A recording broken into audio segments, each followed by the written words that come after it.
আসসালামু আলাইকুম রহমতুল্লাহ। সুপ্রিয় দর্শক শ্রোতা, আপনারা নিশ্চয়ই অবগত যে ঢাকা ইউনিভার্সিটির ডাকসু নির্বাচন অনুষ্ঠিত হতে যাচ্ছে ৯ সেপ্টেম্বর। এই নির্বাচনকে কেন্দ্র করে দেশে একটা সরব নির্বাচনী পরিবেশ বয়ে যাচ্ছে। সকলের মধ্যে উত্তেজনা দেখা যাচ্ছে। ঢাকা ইউনিভার্সিটি প্রতিষ্ঠার পর থেকে স্বাধীনতা যুদ্ধের আগ পর্যন্ত এ পর্যন্ত ৩৪ বার ডাকসুর নির্বাচন হয়েছে এবং স্বাধীনতার পরবর্তী সময় এবার সহ ৭ বার ডাকসুর নির্বাচন অনুষ্ঠিত হতে যাচ্ছে।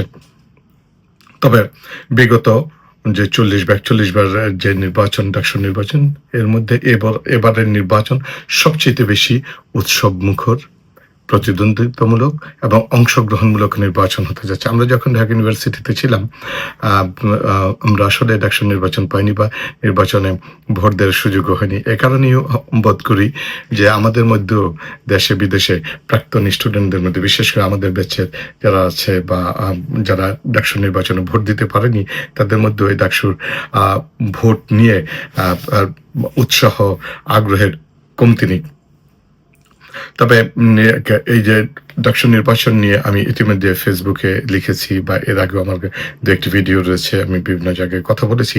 আজকে আমি প্যারালালি একটু যে বিষয়টা আপনাদের নজরে নিয়ে আসতে চাই, বা যারা ভোট দিবেন বা যারা ডাকসুতে প্রতিদ্বন্দ্বিতা করতেছেন সকলকে, এবং যারা আমাদের অনুজ রয়েছে তাদের দৃষ্টি আকর্ষণ করতে চাচ্ছি এভাবে যে আমি মেইনলি শিবিরের যে কার্যক্রম বা শিবিরের যে প্যানেল এবং যে ছাত্রদল বা শিবির ভার্সেস যে অন্যান্য যে দলগুলোর যে প্যানেল রয়েছে, এটার যদি আমরা একটা ক্লোজলি মনিটর করি বা যদি একটা কম্পারিজন করি, তাহলে বিষয়টা অনেকটা এরকম হচ্ছে যে প্রথমেই শুরু করা যাক আসলে শিবিরের প্যানেল নিয়ে। শিবিরের প্যানেলটি আমার কাছে মনে হয়েছে সবচেয়ে বিচক্ষণ এবং তারা প্রস্তুতি, একটা ব্যাপক প্রস্তুতি নিয়ে একটা ইনক্লুসিভ প্যানেল ঘোষণা করেছে। সেখানে যেমন তাদের মহিলা রয়েছে এবং পাশাপাশি তাদের মেধাবীদের সম্মেলন রয়েছে এবং সংখ্যালঘুদেরও তারা একটা সম্মেলনের মধ্য দিয়ে একটা চমৎকার একটা ইনক্লুসিভ প্যানেল তারা ঘোষণা করেছে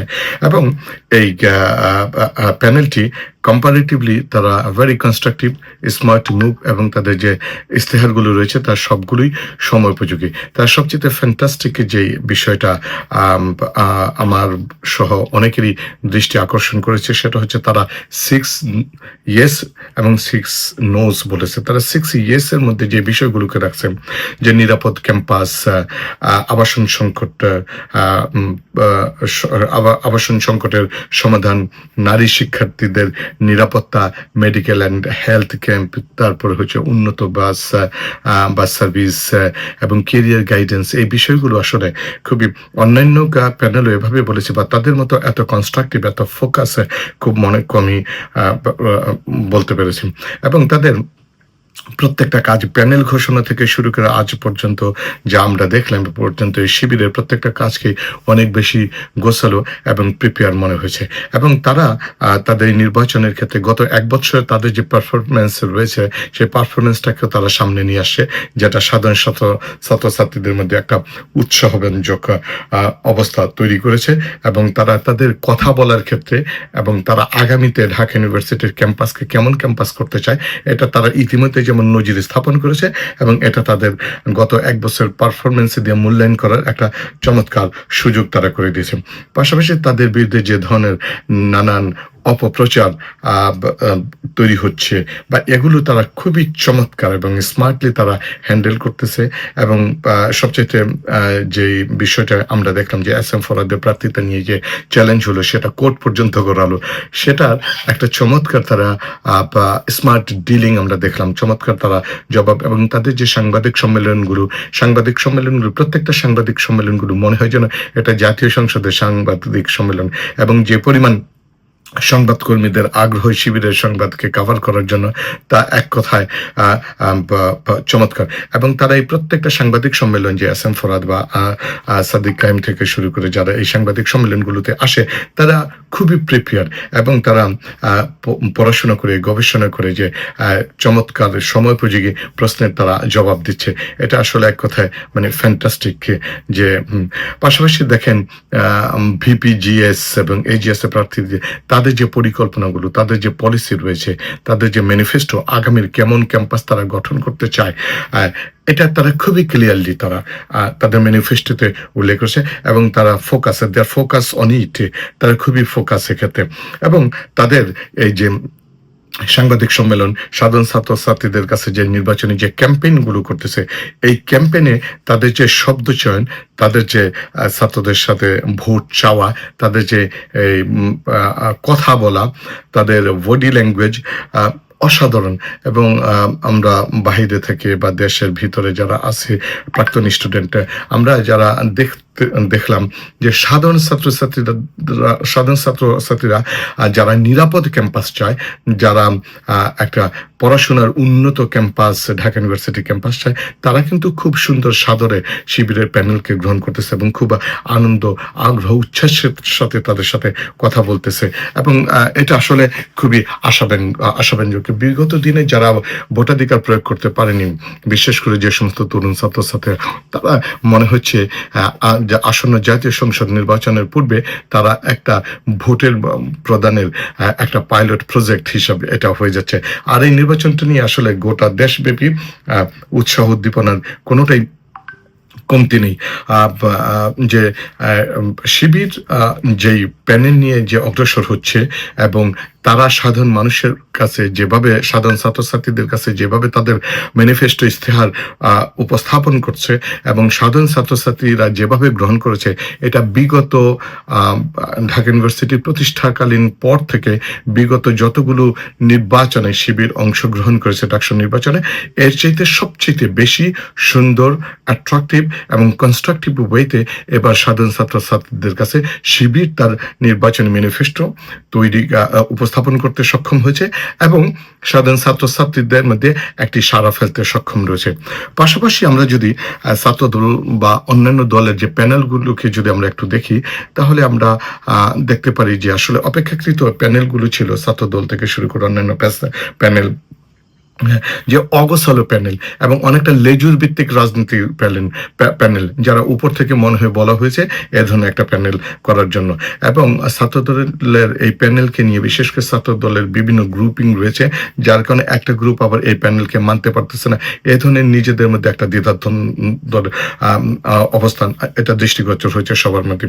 তারপরে যেটা আরো আমার কাছে মনে হয়েছে, সেটা হচ্ছে ছাত্রদল যেন কোনো পূর্ব প্রস্তুতি ছাড়াই একটা প্যানেল ঘোষণা করেছে, এবং যেখানে শিবিরের মেধাবী স্টুডেন্টদের সমন্বয়ে একটি প্যানেল গঠন করা হয়েছে, সেখানে অপেক্ষাকৃত কম মেধাবীর সমন্বয়ে একটি প্যানেল দেওয়া হয়েছে। তারা আসলে ছাত্রদল বা অন্যান্য প্যানেলগুলোর যে ইশতেহার আমরা যতটুকু পড়ার সুযোগ হলো দেখলাম, আসলে তারা ছাত্রছাত্রীদের জন্য কি করতে চায়, কেমন ক্যাম্পাস উপহার দিতে চায়, নাকি লেজুর ভিত্তিক এটা একটা রাজনীতির ক্যাম্পাস দিতে চায়, তারা এক্ষেত্রে নিজেরাই অনেকটা পরিষ্কার নয়। এটা হচ্ছে আমার অ্যানালাইসিস, আমার সাথে একমত হতে পারেন, নাও হতে পারেন।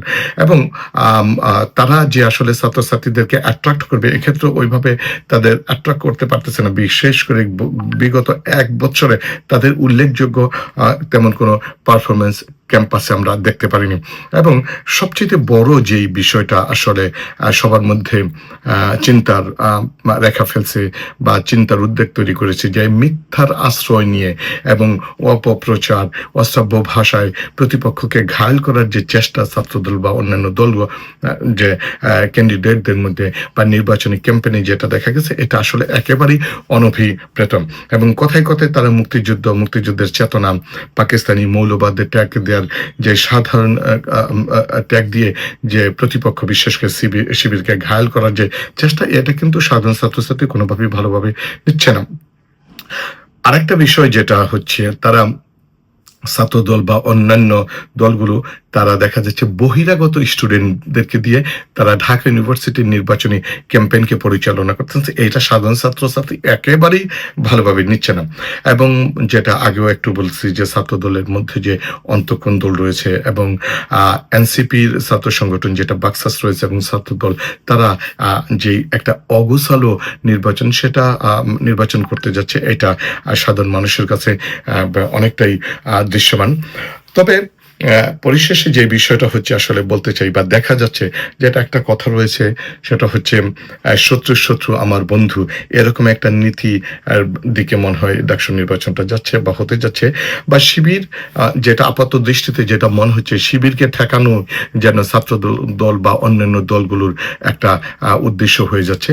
বা এক্ষেত্রে যদি এমনটা হয়ে থাকে শিবির আসলে হার শিবির বা হারুক বা জিতুক যাই হোক না কেন শিবিরের জয়টাই হবে। কারণ এজন্য যে শিবিরকে মোকাবেলা করার জন্য শিবিরের একটা কনস্ট্রাকটিভ প্যানেলকে মোকাবেলা করার জন্য অন্য সমস্ত প্যানেলগুলো একসাথে, এটা কিন্তু শিবিরের অনেক বড় পাওয়া।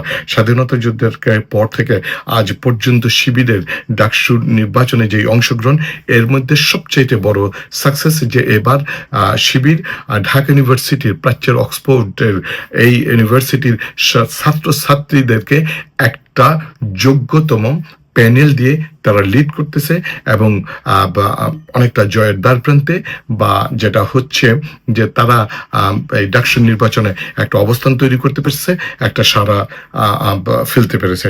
যাই হোক, 9 তারিখ পর্যন্ত আমাদেরকে অবস্থা দেখতে হবে।